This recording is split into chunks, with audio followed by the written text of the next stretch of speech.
छोट्या शहरात बँकेत राजीव कामाला होता. ताईचा दुपारी त्याला फोन आला. राजीव ऑफिसमधून आल्या आल्या जान्हवीला म्हणाला, आईला तू काय बोलली? मी कुठे काय बोलली? जान्हवी म्हणाली, जास्त शहाणी होण्याचं नाटक नको करू. मला सर्व माहिती आहे. असं काही झालं नसतं तर आई ताईकडे गेली नसती. म्हणजे एवढ्या घाईघाई. हे बघ राजीव, मी काही म्हणाले नाही. त्या म्हणाल्या, अधिक मासात तुझ्या आईवडिलांनी काही दिलं नाही.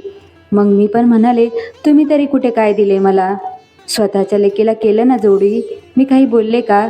मला काही नको आहे. राजीव म्हणाला, बरोबर बोलते आई. तुम्ही नेहमीच चुकता. तुला तर बोलायचं कळतच नाही. किती वेळा सांगितलं, आईबरोबर नीट बोलत जा. किती करते ती तुझ्यासाठी. दुसऱ्यांचा पण विचार करत जा थोडा. देवाने अक्कल तर दिलीच नाही आहे. माझी आई बऱ्याच वेळा बरोबर असते. काही दिवसांनी तू खरंच वेडी होणार आहे. तू प्रत्येक वेळी काहीतरी शोधून काढते. चांगलं चाललेलं तुला बघवत नाही. अरे पण मी कुठे नाही म्हटले आहे. काही गोष्टी मला आवडल्या नसल्या तर. त्या मागे ताईवरून भांडण झालं होतं.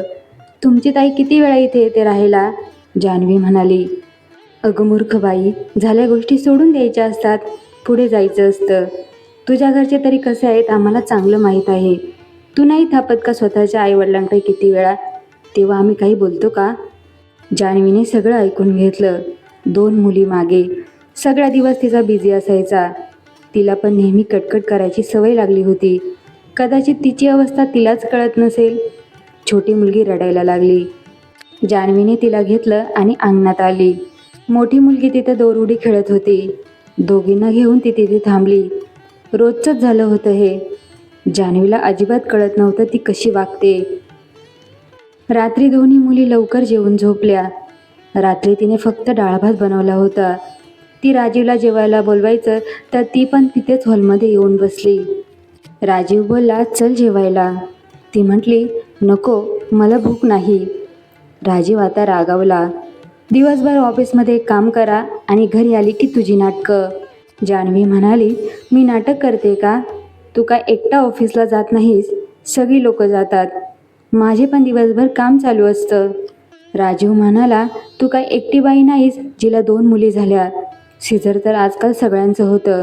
त्यात एवढं मोठं काय केलंय तू? तुझा मेंदू गुडघ्यात आहे. आई पण सगळं करत असते ना मुलींचं. भांडी आणि लादीला बाई लावली आहे ना. तरी पण नाटक चालूच. सुखाने जगू नको देऊ तू मला. आणि स्वतःही नको जगू. ताई बघ कसा चांगला जॉब करते. पैसे कमावते. नाईट शिफ्ट करून सकाळी डब्बा पण बनवून देते. तुला फक्त तुझ्या मुलींचं करायचं असतं. तेही जमत नाही. 2 मुली झाल्या म्हणून तुमची आई मला नेहमी बोलते. जान्हवी म्हणाली. राजीव म्हणाला, अगं नालायक बाई, लाज नाही वाटत का तुला असं बोलायला? तेच तेच काढायला. काय संस्कार केले आहेत तुझ्यावर दिसत आहे. माझी आई एकदा बोलली असेल, पण तू किती मूर्ख आहेस.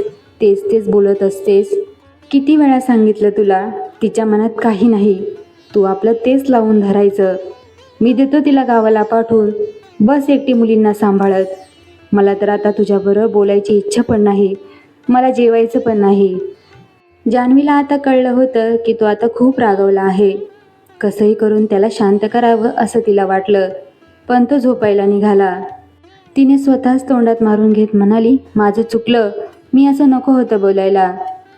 तिला वाटत होतं तो तिला थांबवेल आणि सोड, जाऊ दे असं बोलेल. नको मारू, ठीक होईल सगळं, सोड आता. एवढं फक्त तिला वाटत होतं. कारण तिचा नवरा तिला म्हणवेल असं तिला वाटत होतं. त्याने तिचे दोन्ही हात पकडले आणि 2 जोरदार तिच्या कानाखाली दिल्या.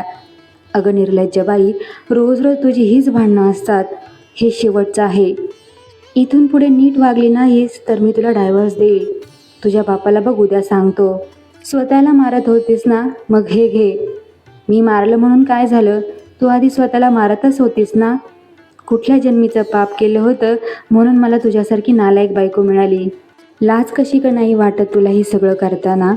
मुलींकडे बघून मी फक्त गप्पा आहे. नाहीतर तुझ्यासारख्या बायकोचं तोंडही पाहायची माझी इच्छा नाही. तो झोपायला निघून गेला. ज्याच्यासोबत आपण सर्वांशी भांडून प्रेमविवाह केला त्याने मला आज चक्क मारलं. त्याने मला कानाखाली माराव्या एवढा माझा दोष होता का? हजारो भांडणं झाली असतील, पण त्याने मला मारलं हाच विचार ती करत बसली. आता फक्त ती चुकली होती. चांगला मार पण खाल्ला होता.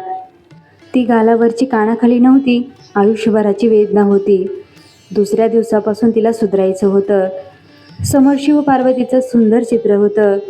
चित्राकडे बघत रात्रभर तिथेच सोफ्यावर बसून स्वतःच्या चुकीवरती रडत बसली.